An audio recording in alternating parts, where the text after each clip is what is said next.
তুফান হতে কি লাগে? অ্যাটিটিউড লাগে, চোখের দৃষ্টি লাগে, অ্যাকশন, স্পিড সব লাগে। কিন্তু প্রশ্ন হলো একটি মুভি ভালো হতে হলে কি লাগে? ভালো হতে হলে যা, যা লাগে তার সবকিছুই কি তুফানে ছিল? নাকি মুভি জুড়ে ছিল মন্দের ঘনঘটা? এই সবকিছুই আজকের ভিডিওতে তুলে ধরা হবে। তবে রিভিউটি শুরু করার আগে সবার কাছে অ্যাজ ইউজুয়াল আমার রিকোয়েস্ট থাকবে আমার ইউটিউব চ্যানেলটি সাবস্ক্রাইব করে দিবেন এবং ভিডিওটি যদি আপনাদের ভালো লেগে থাকে তাহলে আমার ফেসবুক পেজটি ফলো করে দিবেন। তো দেরি না করে চলুন শুরু করা যাক। তুফান মুভির প্লট বাংলাদেশের প্রেক্ষাপটের জন্য একদমই নতুন, তবে অন্যান্য দেশের ফিল্ম ইন্ডাস্ট্রির জন্য এই ধরনের প্লট একদমই কমন। একজন স্ট্রাগলার জুনিয়র অ্যাক্টর কিভাবে তুফানের মতো শীর্ষ সন্ত্রাসীর সাথে জড়িয়ে পড়েন, কে এই তুফান, কিভাবে তুফানের তৈরি হলো, কেন তুফান সরকারের গলার কাঁটায় পরিণত হলো এবং এই তুফানের শেষ পরিণতি কি, এই সব কিছু জানতে হলে দেখে নিতে হবে Raihan Rafi directed action thriller জনরার তুফান মুভিটি। এবার আসুন জেনে নেই কেন আপনারা তুফান মুভিটি দেখবেন, অর্থাৎ তুফান মুভির পজিটিভ দিকগুলো। ফার্স্ট অফ অল, তুফান চরিত্রে, স্পেসিফিকলি তুফান চরিত্রে শাকিব খান দুর্দান্ত অভিনয় করেছেন, একদম ফাটিয়ে দিয়েছেন। তার ক্যারেক্টারের যে শেডস ছিল, তার যে সোয়াগ, স্টাইলিশ লুক, চোখের এক্সপ্রেশন, ফেসিয়াল এক্সপ্রেশন সব মিলিয়ে দারুণ কাজ করেছেন তুফান চরিত্রে শাকিব খান। শাকিব খানকে মুভিতে নেভার সিন বিফোর লুকে দেখা গিয়েছে। তুফান মুভিটির সবচেয়ে স্ট্রং পয়েন্ট হলো চঞ্চল চৌধুরী। চঞ্চল চৌধুরী যতক্ষণ স্ক্রিনে থেকেছেন ততক্ষণ স্ক্রিন ডমিনেট করেছেন। সেকেন্ড হাফ থেকে শুরু করে একদম পোস্ট ক্রেডিট সিন পর্যন্ত ফানি হিউমার্স, সিরিয়াস লুক, প্রতিটি সিকোয়েন্সে একদম জাত অভিনয়ের ছাপ রেখে গেছেন।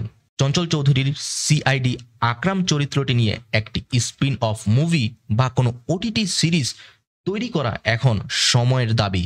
মুভির ইন্টারভাল ব্লক ছিল দুর্দান্ত, সেকেন্ড হাফ ইনসাইন, ক্লাইম্যাক্স মোটামুটি ঠিকঠাক, তবে পোস্ট ক্রেডিট সিন একদম ফেনোমেনাল। পোস্ট ক্রেডিট সিনে দুর্দান্ত লেভেলের টুইস্ট দেওয়া হয়েছে। মুভির সিনেমেটিক ক্যানভাস, ক্যামেরা ওয়ার্ক এবং বেশ কিছু ছোটখাটো ভিএফএক্স এর কাজও দারুণ হয়েছে। মিমি চক্রবর্তী, নাবিলা এবং গাজী রাকায়াত মেনশন করার মতো ভালো কাজ করেছেন, ভালো অভিনয় করেছেন। এছাড়াও সালাউদ্দিন লাভলুর এই তুই কিডারে ডায়লগে পুরো হল তালি বাজিয়েছেন। মিউজিক সেগমেন্টে দুষ্ট কোকিল এবং তুফানের টাইটেল ট্র্যাক পুরো হল কাঁপিয়েছে। এছাড়াও বিজিএম ছিল মোটামুটি ঠিকঠাক, বিশেষ করে চঞ্চল চৌধুরী ও শাকিব খানের এন্ট্রি সিকোয়েন্সের বিজিএম মোটামুটি গুজবাম্পস দেওয়ার মতো। এবার অনেক অনেক ভালোর মধ্যেও বেশ কিছু মন্দ দিক চোখে পড়েছে তুফানের, তাই আসুন জেনে নেই তুফানের বেশ কিছু নেগেটিভ পয়েন্টস। যারা তুফানের ট্রেলার দেখেছেন বা উইকিপিডিয়াতে সিনপসিস দেখেছেন তারা হয়তো জেনে গিয়েছেন। আর আরেকটু স্পেশালি মেনশন করি, এখন যা আমি বলতে যাচ্ছি সেখানে ছোট্ট একটা স্পয়লার রয়েছে। সো আপনারা যদি ছোট্ট এই স্পয়লারটি জানতে না চান তাহলে ভিডিওটি 10 থেকে 15 সেকেন্ড বা 20 সেকেন্ডের মতো সামনে এগিয়ে দিন বা ফরওয়ার্ড করে দিন, কারণ এই সেগমেন্টে ছোট্ট একটু স্পয়লার রয়েছে। তবে যারা ট্রেলার দেখেছেন বা উইকিপিডিয়াতে সিনপসিস দেখেছেন তারা অলরেডি এই ব্যাপারটা জেনে গিয়েছেন, তাও আমি স্পয়লার অ্যালার্ট দিয়ে রাখলাম। যারা ট্রেলার দেখেছেন তারা হয়তো কম বেশি এতক্ষণে বুঝে গিয়েছেন যে মুভিতে শাকিব খানের ডুয়েল রোল রয়েছে, অর্থাৎ শাকিব খান দ্বৈত চরিত্রে অভিনয় করেছেন। তুফান চরিত্রটি বাদে অন্য আরেকটি যে চরিত্র রয়েছে সেই চরিত্রে অভিনয় করা শাকিব খানের অভিনয়ে বেশ কিছু দুর্বলতা চোখে পড়েছে, অর্থাৎ তুফানের তুলনায় অন্য আরেকটি যে ক্যারেক্টার রয়েছে সেই ক্যারেক্টারটিতে শাকিব খানের অভিনয় একটু ল্যাকলাস্টার মনে হয়েছে।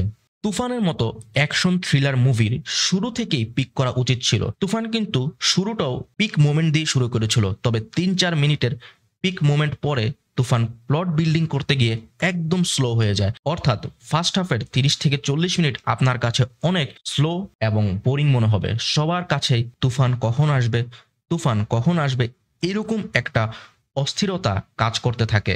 ইন্ট্রো গানটা অর্থাৎ তুফান মুভির প্রথম যে সং, সেই সংটা ডানকি মুভির লুড গেয়া সং থেকে হেভিলি ইন্সপায়ার্ড।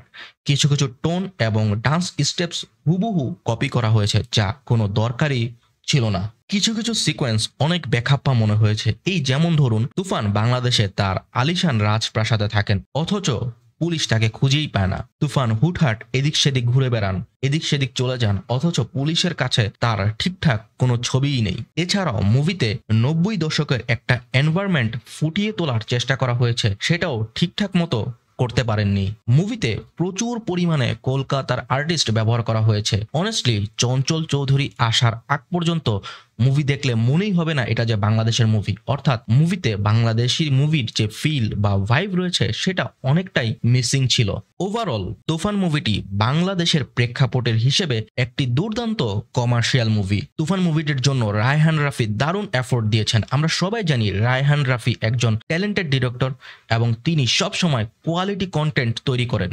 তুফানও তার ব্যতিক্রম নয়। তাই এই ধরনের বড় এফোর্টকে আমাদের সবার মন খুলে সাপোর্ট করা উচিত আমাদের ফিল্ম ইন্ডাস্ট্রির ভালোর জন্য। তাই তুফান মুভিটি আমার পক্ষ থেকে highly recommended for all. And finally, don't miss the post credit scene because Toofan 2 is loading. সবাই ভালো থাকুন, মুভি দেখুন, হ্যাপি ওয়াচিং।